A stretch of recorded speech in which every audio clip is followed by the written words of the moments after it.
சட்டக்கல்லூரி மாணவர்களின் ஒவ்வொரு ஆண்டும் மாண்புமிகு இமானுவேல் சேகரனாருடைய குரு பூஜையை மிக சிறப்பாக நடத்தி கொண்டிருக்கிறார்கள். இந்த மாணவர்களுக்கு என்னுடைய நன்றியையும் அன்பு கலந்த வணக்கத்தையும் மீண்டும் தெரிவித்துக் கொள்கிறேன். இவ்வளவு விழிப்புணர்வுடன் நீங்கள் இருப்பது நம் நாட்டுக்கு, நம் சமூகத்துக்கும் பெரிய ஒரு விழிப்புணர்ச்சி இருக்கும் என்று நான் நம்புகிறேன். ஏனென்றால் நம் சமுதாயம் சேர சோழ பாண்டிய வம்சத்தை சேர்ந்தவர்கள் என்று மட்டும்தான் அனைவருக்கும் தெரியும். நம்முடைய வரலாறு நமக்கு தெரியும். வரலாறு தெரிந்தால்தான் வரலாற்றை மீட்டெடுக்க முடியும். நம்ம பல இன்னல்கள் பட்டு கொண்டிருக்கிறோம், அவமானங்கள் பட்டு கொண்டிருக்கிறோம். அந்த இன்னல்களும் அவமானங்களும் நமக்கு விரைவில் பட்டியல் வெளியேற்றத்தில் இருந்து நாம் வெளியேறிவிட்டு நாம் ஒரு வெகுமானத்தை மிக சிறப்பாக பெறப்போகிறோம் என்பதில் எந்தவித ஒரு அச்சமும் இல்லை. ஏனென்றால் இமானுவேல் சேகரனார் அவர்கள் நமக்கு போட்ட விலை இன்று ஆலமரமாகவும் விருட்சிக மரமாகவும் வளர்ந்து கொண்டிருக்கிறது என்பதில் மிகவும் பெருமை அடையக்கூடியது நம் சமுதாயம். தேவேந்திர குல வேளாளர் சமுதாய மக்கள் அனைவரும் விருட்சிகமாக நாம் அனைவரும் வளர்ந்து கொண்டிருக்கிறோம். இப்ப ஒரு சரியான ஒரு கட்டத்தில் நாம் ஒரு போர் கட்டத்தில் வந்து நிற்கிறோம்.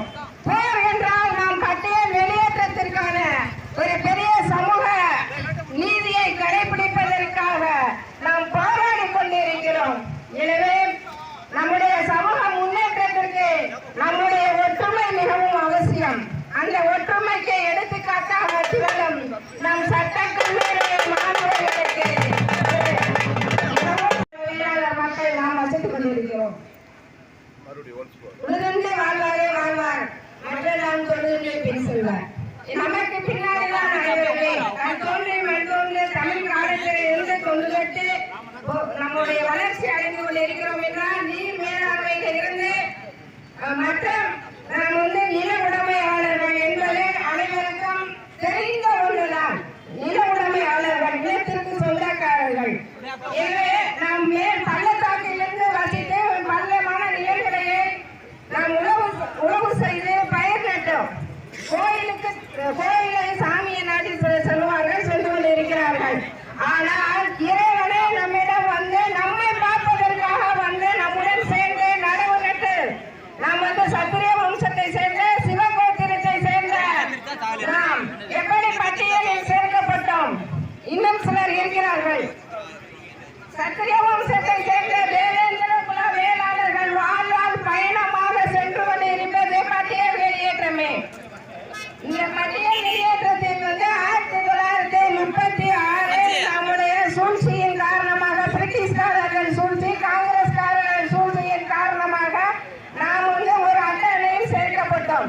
45 ஜாதிகள் 200 ஜாதிகளுக்கு மேல் இருக்கிறது. அந்த அட்டவணையை போய் நாம் தேவேந்திர குல வேளாளர்கள், நாம் நெல்வரி கட்டியவர்கள், பல்லர்கள் நெல்வரி கட்டியவர்கள் என்பதில் முதலில் வரி கட்டிய வம்சம் நம்முடைய தேவேந்திர குல வேளாளர் வம்சம் என்பது அனைவரும் தெரிந்து கொள்ள வேண்டிய விஷயம். வரலாறு தெரிந்தால்தான் வரலாற்றை படைக்க முடியும். ஏனென்றால் நாம் ஒரு வரலாறு தான்.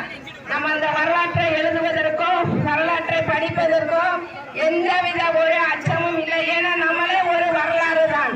வரலாறு காணாத இந்த உலகத்தில் தேவேந்திர குல வேளாளர் சமுதாயம் எஸ்சி கோட்டா என்று ஒன்று நுழைக்கப்பட்டு விட்டார்கள். இன்னும் சொல்ல போனால் சிலருடைய கலப்பு திருமணம் செய்தவர்கள் தலித் இயக்கத்தில் சேர்ந்து பணியாற்றிக் கொண்டும் அவர்கள் பிசிஆர் சட்டம் இருக்க வேண்டும், பிசிஆர் சட்டம் இருந்தால்தான் நாம் முன்னுக்கு வர முடியும் என்ற தவறான கருத்தை தேவேந்திர குல மக்களுக்கு புகுத்திக் கொண்டு இருக்கிறார்கள். நாம் எந்த இடத்திற்கு சென்றாலும் நமக்கான ஒரு அரசாணை நமக்கு எப்படி பிறப்பிக்கப்பட்டதோ அந்த அரசாணையில் உள்ள அனைத்து சலுகைகளும் பட்டியலை விட்டு வெளியேறினாலும் நமக்கு கிடைக்கும் என்பதில் எந்தவித அச்சமும் யாரும் கொள்ள தேவையே இல்லை. சமுதாயத்தில் தவறான வகையில் இந்த தலித்திய கும்பல்களும் கலப்பு திருமணங்களும் செய்தவர்கள் தவறான கருத்துக்களை மக்களுக்கு பதிவு செய்து கொண்டு இருக்கிறார்கள். எனவே நீங்கள் கல்லூரி மாணவர்கள் மிகவும் நீங்கள் தெரிந்து கொள்ள வேண்டிய விஷயம், தேவேந்திர உலக மக்கள் வந்து 99% இருக்கிற 99% மக்கள் இருக்கிறோம்னா, இப்ப 1.5 கோடி இருக்கிறோம்னா நம்ம 1 லட்சமா 1.5 லட்சம் பேர் தான் கவர்மெண்ட் வேலையில இருக்கிறோம். நீங்க அதை நல்லா தெரிஞ்சுக்க வேண்டும். இப்ப மற்ற ஜாதியில இருக்கிறவங்க IAS, IPS, IRS, doctor, engineers அப்படின்னு அவங்க எல்லாம் போகலையா? அவங்க தான் அதிகமாக அரசு வேலையில் இருக்கிறார்கள். சலுகை சலுகை என்று நம்ம சலுகையை எடுத்துட்டு இருக்கீங்க. சலுகையில 1 மார்க் 2 மார்க் தான் கூட கிடைக்கும். நீங்க எங்க போனாலும் படிச்சால்தான் இந்த காலத்துல வந்து நமக்கான ஒரு அங்கீகாரம் கிடைக்கும். எல்லாரும் சொல்றாங்க, நீங்க பட்டியல் விட்டு வெளியேறிட்டீங்கன்னா உங்களுக்கு ரொம்ப சலுகை எல்லாம் போயிடும் அப்படின்றாங்க. எப்படி சலுகைகள் போகும்? அவங்க எப்படி படிச்சா IAS, IRS ஆகிறார்கள், அதே போல நாமும் படிக்க வேண்டும். படிப்பில் கவனம் செலுத்த வேண்டும். பட்டியல் வெளியேறினால்தான் நாம் எப்பொழுது BC OBCயில் இருந்தோமோ அந்த அந்தஸ்தை பெற வேண்டும். PCR சட்டம் என்று சொல்றீங்க. இப்ப எவ்வளவு வன்கொடுமைகள் நடந்து கொண்டிருக்கிறது. வன்கொடுமைகள், ஜாதிய வன்கொடுமைகள், ஆவண கொலைகள் எடுத்துக்கொண்டால் அது அரசியல் வரைக்கும் கொண்டு சென்று வருகிறார்கள்.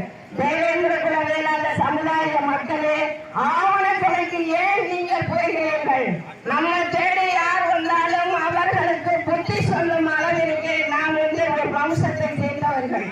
ராஜராஜ சோழனுடைய அனைத்து வரலாற்றின்படிதான் ஒவ்வொரு நிகழ்வுகளும் அரசியல் அமைப்பு சட்டத்திலும் நடந்து கொண்டிருக்கிறது. ராஜராஜ சோழன் காலத்தில் தான் பெண்களுக்கு வேலை வாய்ப்பு கிடைத்தது, ராணுவ படை அமைக்கப்பட்டது, நீர் வேளாண்மை அமைக்கப்பட்டது. தஞ்சாவூர்ல வந்து நந்திக்கு அபிஷேகம் பண்ணும் தண்ணி வந்து சிவகங்கையில வந்து சேருது அப்படின்னு சொல்றால் நீர் மேலாண்மை சேமிப்பு. அதே மாதிரிதான் இலவசமாக ஆடு வளர்க்கிறாங்க, மாடு வளர்க்கிறாங்க. யார் கொண்டு வந்தது? தேவேந்திர குல வேளாளர் நம்முடைய ராஜராஜ சோழன் பாண்டிய வம்சத்தை சேர்ந்தவர்கள் தான் நாம் கொண்டு வந்ததுதான் இந்த இலவச திட்டங்கள் என்பதையும் நாம் அனைவரும் மனதில் வைத்துக் கொள்ள வேண்டும். திட்டங்கள் தீட்டாங்க அப்படின்னு சொன்னா நம்முடைய வரலாறு அவங்க படிச்சிருக்காங்க, நம்முடைய வரலாறு தெரியவில்லை. இப்ப இலங்கையில் எடுத்துக்கோங்க. இலங்கையில நூலகத்தை எரிச்சிட்டாங்க. ஏன் எரிச்சாங்க அப்படின்னா, நம்முடைய வரலாற்றை நுனி வரைக்கும் ஒவ்வொரு மக்களும் படித்து தெளிவாக நம்முடைய வரலாற்றை கணித்துள்ளார்கள். அதனால் நூலகத்தை தீர்த்து விட்டார்கள். ஏன்னா அவ்வாறு நம்ம திரைக்கடல் ஓடியும் திரவியம் தேடிய வம்சத்தை சேர்ந்தவர்கள் நாம் தேவேந்திர குல வேளாளர் சமுதாய மக்கள். நம்ம வந்து தொழில் இல்ல, நம்ம எங்க போனாலும் அவமானங்கள் தான். நீங்க நினைக்கிறீங்க நமக்கு எஸ்சி கோட்டா இருந்தா தான் நம்ம போய் ஜெயிக்க முடியும்னு நினைக்கிறீங்க. அப்படி நீங்க எத்தனையோ வந்து வேலை வாய்ப்பு சுய தொழில் தேடி சென்றுப்பீங்க. அங்க என்ன செய்வாங்க? உங்க மார்க்கை பார்த்து மார்க்கு நல்லா இருக்கும், உங்களுடைய குவாலிஃபிகேஷன் எல்லாமே கரெக்டா இருக்கும். ஆனால் அந்த ஜாதியை பார்க்கும் போல நம்முடைய தேவேந்திர குல வேளாளர் என்று பார்க்கும்பொழுது முகம் சுழித்து நம்முடைய தூக்கி வாங்கி வச்சிருவாங்க. அந்த நிலைமை நமக்கு எதற்கு? அந்த நிலைமை மாற வேண்டும் என்றால் நம்முடைய கல்வி தரத்தை கல்வியில் சிறந்து விளங்க வேண்டும், பொருளாதாரத்தில் சிறந்து விளங்க வேண்டும், அரசியலில் தெரிந்து கொள்ள வேண்டும், அரசியலில் நீங்கள் களமாட வேண்டும். அரசியல் தெரிந்தால்தான் நம்முடைய எஸ்சி பட்டியலிருந்து நாம் எவ்வாறு வெளிவர வேண்டும் என்பதை உங்களுக்கு நான் தெரியப்படுத்துகிறேன். அதே மாதிரி பொது மேடைகளில் நீங்கள் பேசும் பொழுது யாரையும் நீங்கள் திட்டவே கூடாது, யாரையும் வன்முறையாக பேசாதீர்கள். தேவேந்திர குல வேளாளர் சமுதாயத்தில் வந்து நாம் வந்து அனைத்து கட்சிகளிலுமே நம்ம பயணிக்கிறோம். நம்முடைய உறவுகள் வந்து அனைத்து கட்சிகளுமே இருக்கிறாங்க. அப்படி இருக்கிற ஒரு கட்சியை பற்றியோ ஒரு தனிநபரை பற்றியோ யாருமே முயற்சிக்காதீர்கள். அதே போலதான் ஐயா ஜான் பாண்டியன் அவர்களையும் கிருஷ்ணசாமி அவர்கள் இருக்கிறார்கள். பொது மேடைகளில் அவர்களை யாரும் தரைக்குறைவாக பேசக்கூடாது. ஏனென்றால் நமக்கு நாமே சண்டையிட்டு கொண்டால் பார்ப்பவர்களுக்கு மிகவும் வேடிக்கையாக இருக்கும். நம்மை கூட்டாளி என்று கூறுவார்கள். எனவே யாரையும் நீங்கள் விமர்சிக்கவே கூடாது. வாழ்த்துங்கள். உங்களால எவ்வளவு தூரம் அவர்களை வாழ்த்த முடியுமோ அவ்வளவு தூரம் அவர்களை நீங்கள் வாழ்த்த வேண்டும். வாழ்த்தினால் நம் வாழ்க்கை நம்முடைய வளமோடு நாம் வாழலாம். தென் மாவட்டங்களில் ஜாதிய கலவரங்களில் இன்னும் நடந்து கொண்டுதான் இருக்கிறது. 1957 முதுகுளத்தோர் கலவரம், 1968 பெண்மணி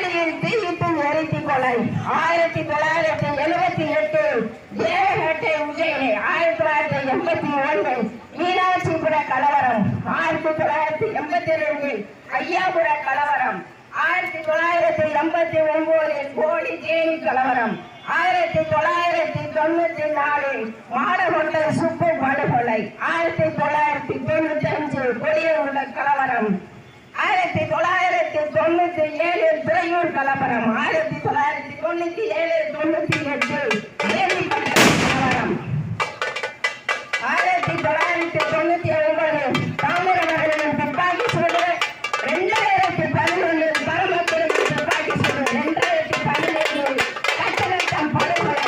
இத்தனை கலவரங்களுக்கும் கொலைகளுக்கு காரணம் எஸ்சி என்ற ஒற்றை இருப்பதுதான்.